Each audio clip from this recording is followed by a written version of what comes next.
Hey guys, it's March 19th, 2021. Yesterday we all watched the liquidity bird come in for its landing. Welcome to the post-Coinbase era. Let's go.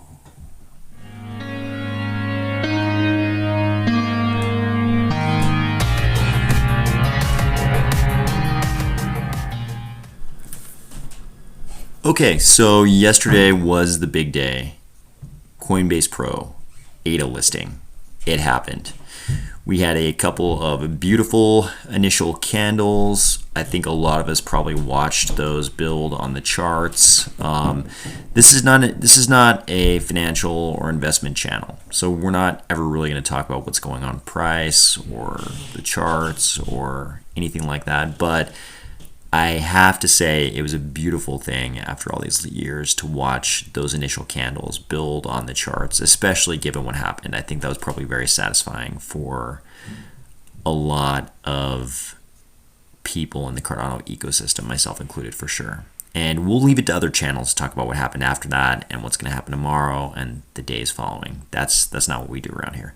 But what we do talk about are things going on in the Cardano ecosystem. This next item is something that's always kind of interesting to me. So we've had crypto time travelers before, right? I can't remember when I saw the first one. I think it's going way back, maybe like 2015, 2016 era. They were always like Bitcoin time travelers coming back. These are people coming back in time, usually on Twitter, to let us know that Bitcoin becomes outrageously priced and we all need to buy crypto ASAP because the price is going to go up so far. It's going to create unbelievable wealth and change the fabric of our economic infrastructure, all these kinds of things. So the funniest one back in the day, the big one, the Bitcoin time traveler, one of the funnier ones was, and probably one of the more detailed ones, was a Bitcoin time traveler who came back and told us all that Bitcoin is worth so much in the future that all hodlers gather together in citadels, like little fortresses, and only Bitcoiners can live in the citadel because they're so much more wealthy than everyone else who they refer to as no coiners, which was kind of hilarious. So, of course, everybody back in those days was like, all right, I'm definitely going to be in the Citadel.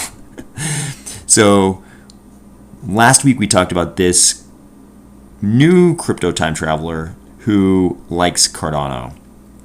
The cool thing about this one, usually the crypto time travelers, they enjoy the attention so much that they never leave. They just keep talking and everybody's like, wait, aren't you going to go back to your own time? Don't you have a family? Like, do you have a job? Like, don't you have something to go back to, right?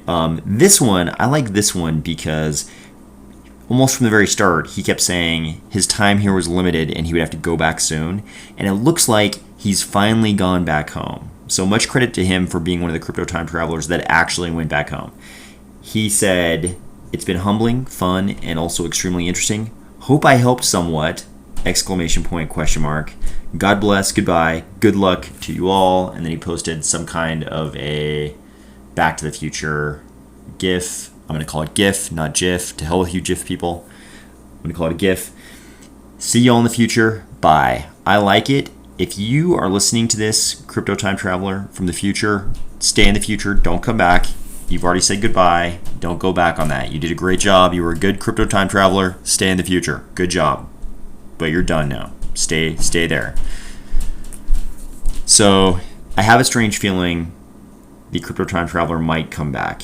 I have a feeling they might come back and say, oh, actually, they sent me back again. Now I'm going to talk to you guys some more. I think it's better if this one stays in the future. Okay. Back to serious Cardano talk.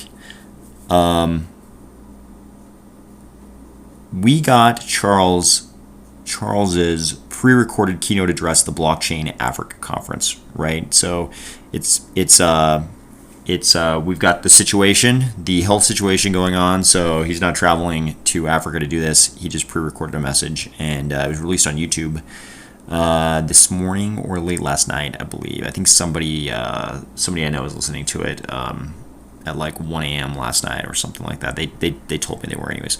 But it's kind of interesting. So in that keynote address, Charles's approach to that was, I think, a really good one. So he emphasized that, and he sort of was like trying to talk, I think, on behalf of the entire crypto space. But we'll ascribe what he was saying to IOHK's intentions. I guess we call it IO Global now. So he was basically saying IO Global, they are approaching Africa not as a charitable act, but they are trying to, in his words, be where the hockey puck is going to be, not where it is right now, right? He's trying to predict which part of the world will have the greatest amount of growth over the next, several decades, and he's predicting that to be Africa. I think a good bet. He's saying, hey, this is not an act of charity on our part. This is us seeing a gigantic opportunity.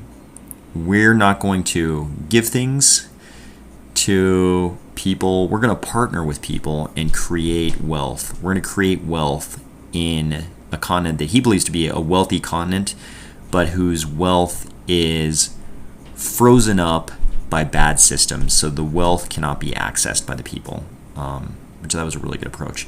So important for us outside of Africa is what he signaled about what they're actually going to do in Africa. So he was definitely talking about digital identity.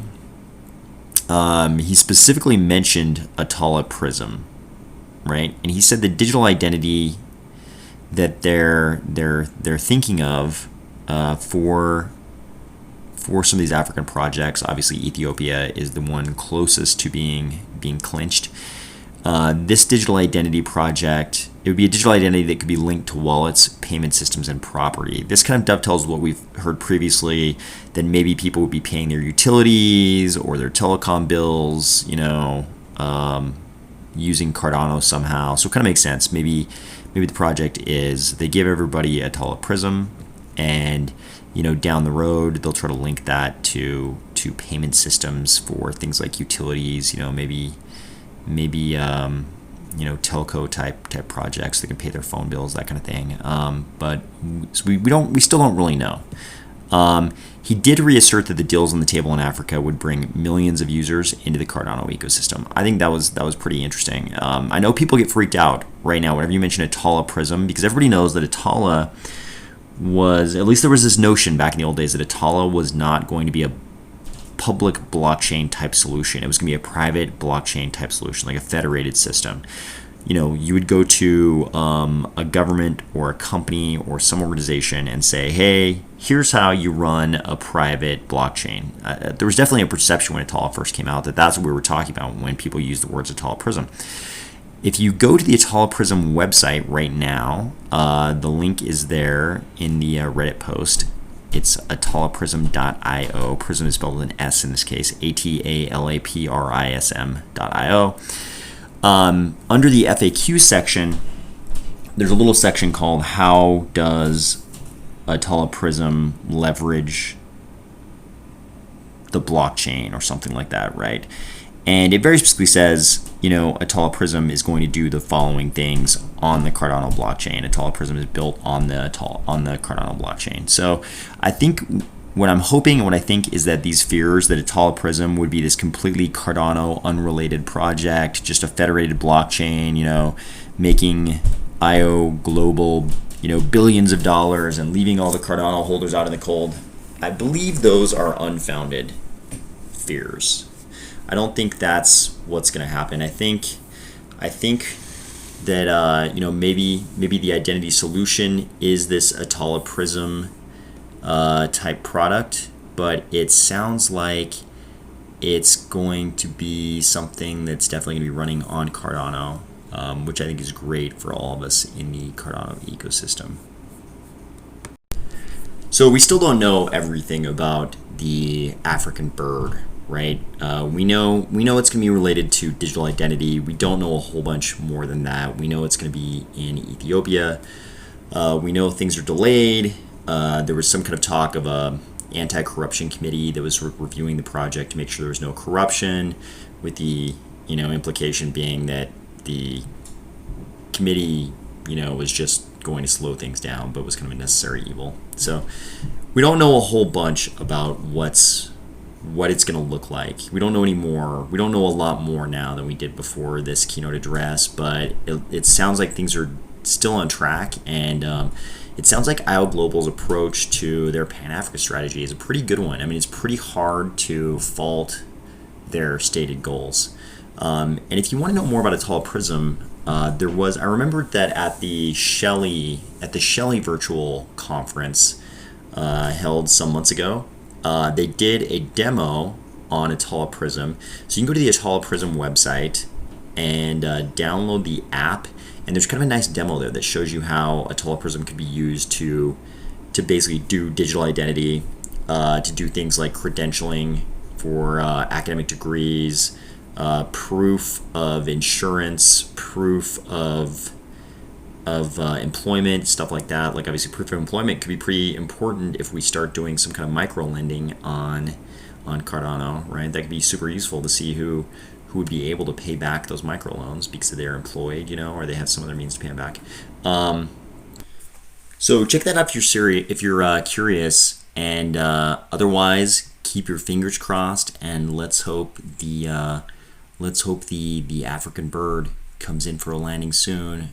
Just like we got Coinbase, one of these days that African bird's gonna land, and we'll see if it really means what people think, that maybe we'll be onboarding millions of people onto the Cardano ecosystem. I don't even know what that would look like, but it's a future I'm anxious to see. All right, see you guys tomorrow.